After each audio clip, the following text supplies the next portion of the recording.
सेहत is brought to you by Livogen tonic. थकान और कमजोरी से दे आजादी। क्या हुआ? गाड़ी ज्यादा बड़ी है? गाड़ी?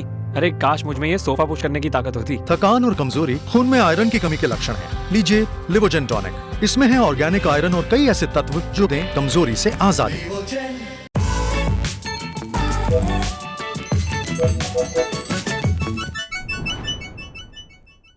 नमस्कार आदाब, मेरा नाम है सरवत। आप देख रहे हैं सेहत। पहला सेगमेंट है हालचाल। आज बात करेंगे कोविड में कराए जा रहे सीटी स्कैन के बारे में। क्या वाकई इससे कैंसर हो जाता है? दूसरा सेगमेंट है तन की बात। कोविड में ज़्यादा स्टीम लेने का क्या नुकसान है? और तीसरा सेगमेंट है खुराक। कोविड के दौरान ये चीज़ें अपनी डाइट में ज़रूर शामिल करें।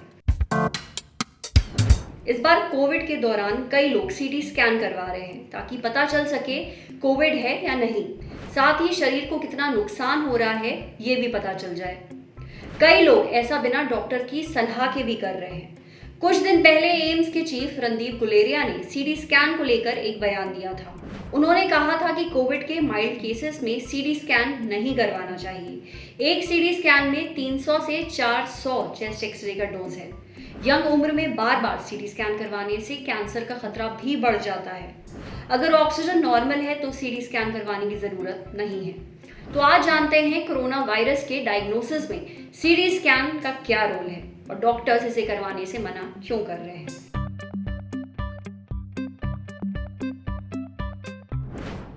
सीटी स्कैन का कोरोना वायरस में बहुत ही लिमिटेड रोल है, पर मैं बहुत टाइम से खुद भी एक्सपीरियंस कर रहा हूँ और बहुत सारे डॉक्टर्स भी एक्सपीरियंस कर रहे हैं कि पेशेंट खुद आ रहे हैं और कह रहे हैं कि आप हमारा सीटी स्कैन करवाइए, हमें सीटी करवाना है। और कुछ लोग खुद से ही एक दूसरे को कह दे रहे हैं कि आप सीटी करवा लें। तो इसमें कुछ चीज़ें बेसिक जो हैं वो समझने की बहुत ज़रूरत है। सबसे पहले तो कोई भी जो डायग्नोस्टिक टेस्ट होता है मेडिसिन में, हम उस टेस्ट को दो पैमानों पे तोलते हैं। एक उसका स्पेसिफिसिटी और दूसरा उसका सेंसिटिविटी, यानी कि टेस्ट कितना स्पेसिफिक है और कितना सेंसिटिव है। इसको मैं थोड़ा और डिटेल में समझा देता हूँ। सेंसिटिविटी होता है कि मान लीजिए किसी पेशेंट का कोई बीमारी के लिए हमने कोई भी टेस्ट करवाया और वो टेस्ट नेगेटिव आया, तो अगर वो टेस्ट नेगेटिव आया, उसके नेगेटिव आने पर हम कितने कॉन्फिडेंस के साथ, कितने % कॉन्फिडेंस के साथ कह सकते हैं कि उसे वो बीमारी नहीं है। ये परसेंटेज जो है ये सेंसिटिविटी है। और मान लीजिए वही टेस्ट पॉजिटिव आया, तो हम कितने % कॉन्फिडेंस से ये कह सकते हैं कि उसको वो बीमारी है। तो कोरोना वायरस के केस में जो सीटी स्कैन है उसके जो स्पेसिफिसिटी है वो 20-25% है। यानी कि अगर किसी पेशेंट का सीटी स्कैन में हमें ऐसा लगता है कि उसको कोरोना वायरस है, तो हम सिर्फ 20-25% कॉन्फिडेंस से कह सकते हैं कि ये पेशेंट को कोरोना वायरस ही है। जबकि जो RT-PCR टेस्ट है उसमें हम अगर एक RT-PCR पॉजिटिव आता है तो उसमें हम 98% जो है कॉन्फिडेंस से कह सकते हैं कि उसको जो है कोरोना वायरस की ही इन्फेक्शन है। तो ये तो हुई डायग्नोसिस की बात। तो जहां तक कोरोना वायरस को डायग्नोज करने की बात है, वहां पर सीटी स्कैन का रोल बहुत ही लिमिटेड है। और दूसरी बात जो है कोरोना वायरस की मैनेजमेंट। अब मैनेजमेंट में जो है सीटी स्कैन का कोई रोल नहीं है। जैसे आप मान लीजिए कि कोई पेशेंट है हमारे पास आता है और उसका जो ब्लड ऑक्सीजन सैचुरेशन है वो 98 है, पर सीटी स्कैन में हम देखते हैं कि उसका पूरा जो सीटी स्कैन है उसमें लंग्स जो है पूरा खराब दिख रहे हैं, बिल्कुल खराब है, कुछ ठीक नहीं दिख रहा है उसमें। अब 98% सैचुरेशन वाले का सीटी खराब है, तो क्या हम उसको वेंटिलेटर पे डाल देंगे? नहीं डाल सकते ना, क्योंकि उसका 98% है सैचुरेशन। अब उसी तरह से अगर मान लीजिए कोई 50% सैचुरेशन वाला पेशेंट आता है और उसका हम सीटी स्कैन करवाते हैं और वो सीटी स्कैन बिल्कुल ठीक निकलता है, तो क्या हम सीटी स्कैन ठीक है इसलिए उसको वेंटिलेटरी सपोर्ट नहीं देंगे? हमें देना पड़ेगा, क्योंकि उसका ऑक्सीजन सैचुरेशन कम है। तो इससे हमें ये पता चलता है कि हमारी जो कोरोना वायरस की डायग्नोसिस है या मैनेजमेंट है उसमें सैचुरेशन का ही रोल ज़्यादा है या RT-PCR का रोल है। जो सीटी स्कैन है उसका रोल बहुत लिमिटेड है। वो भी सिर्फ इस पर है कि मान लीजिए किसी पेशेंट का RT-PCR टेस्ट नेगेटिव है, पर हमें फिर भी बहुत ज़्यादा सिम्टम के हिसाब से, सिम्टम्स को देखते हुए लगता है कि पेशेंट को कोरोना वायरस होने के चांसेस बहुत ज़्यादा हैं। उस केस में हम एक अर्जेंट सीटी स्कैन कर सकते हैं, ये देखने के लिए कि क्या सिम्टम्स सारे होते हुए, और क्योंकि ये पैंडेमिक है, सबसे ज़्यादा लाइकली कॉज भी यही है कि कोरोना वायरस हो सकता है, तो उस सिचुएशन में हम ये सीटी स्कैन जो है करवा लेते हैं। पर इसके अलावा जब एक नेगेटिव RT-PCR होते हुए और सिम्टम्स जो हैं सारे जो हैं जो इशारा कर रहे हो कोविड की तरफ, उस सिचुएशन को छोड़ के कोई और जो सिचुएशन है वहाँ पर CT स्कैन जो है किसी काम का नहीं है। तो जो अभी रिसेंट में डॉक्टर गुलेरिया ने जैसा कहा वो थोड़ा विवादित बयान था कि इसमें 200-300 एक्सरे जितना डोज होता है। नो डाउट इसमें एक्सरे का जो डोज है वो बहुत ज़्यादा होता है, बट 200-300 टाइम नहीं होता है। तो पर ये एक प्राइमरी रीज़न नहीं है CT ना करवाने का। प्राइमरी रीज़न ये है कि ना तो CT का डायग्नोसिस में और ना ही मैनेजमेंट में कोई खास जो है वो रोल है।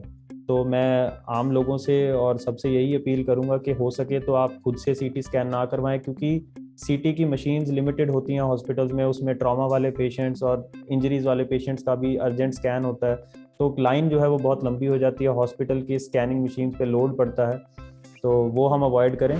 डॉक्टर CT स्कैन करवाने से क्यों मना कर रहे हैं ये हमने समझ लिया। अब जानते हैं कि क्या वाकई CT स्कैन करवाने से कैंसर हो सकता है, साथ ही लोगों के पास और क्या विकल्प है।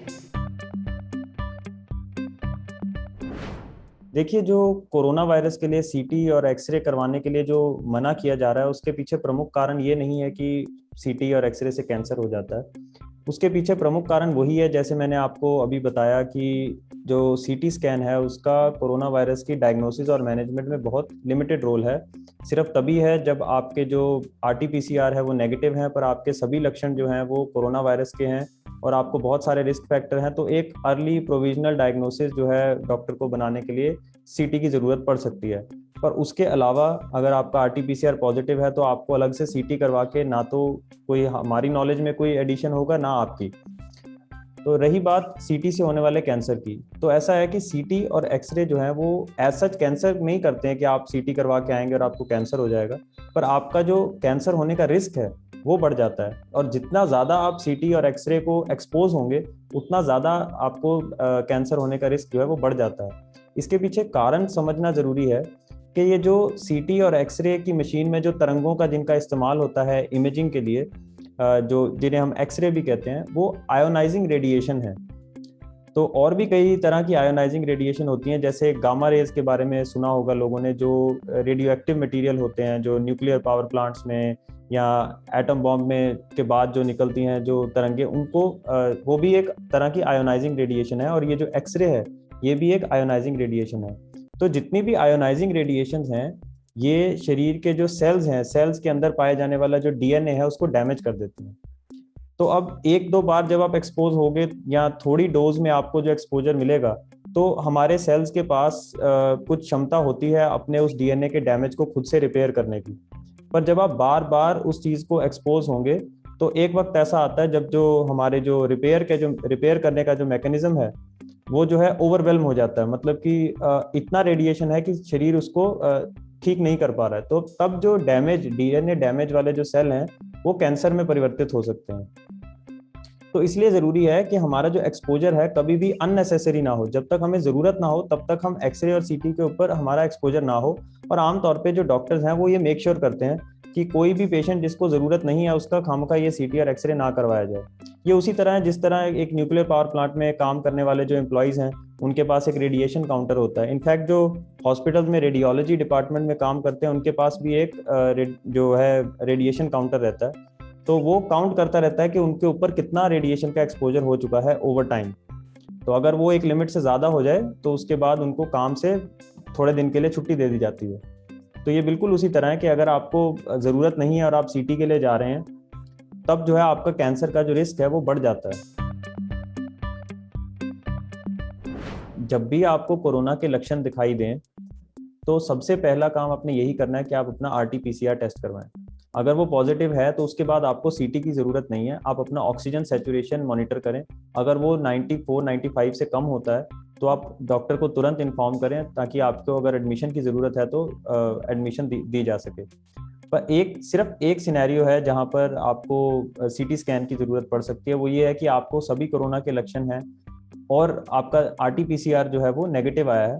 उस केस में अगर आपको बहुत सारे रिस्क फैक्टर्स हैं और डॉक्टर को लगता है कि आपको एडमिशन की ज़रूरत हो सकती है, जैसे मान लीजिए आप डायबिटिक हैं, आपको कोई अस्थमा की प्रॉब्लम है, पहले क्रॉनिक कोई कंडीशन है और डॉक्टर को लगता है कि इनको अर्जेंट एडमिशन की ज़रूरत पड़ सकती है, तो उस केस में वो एक अर्जेंट सीटी स्कैन करवा के ये डिटरमिन कर सकते हैं कि अभी इस पेशेंट को एडमिशन देना चाहिए या नहीं देना चाहिए।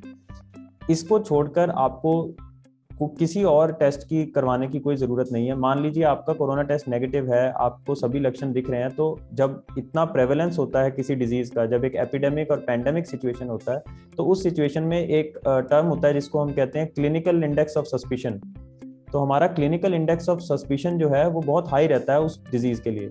तो हम अगर और कोई डिजीज़ हमें नहीं लगता है कि इसमें और कोई रूल आउट करने की ज़रूरत है, तो हम टॉप प्रायोरिटी पे हमेशा उसको ही रखते हैं जो अभी इस टाइम सबसे ज़्यादा प्रेवलेंट है।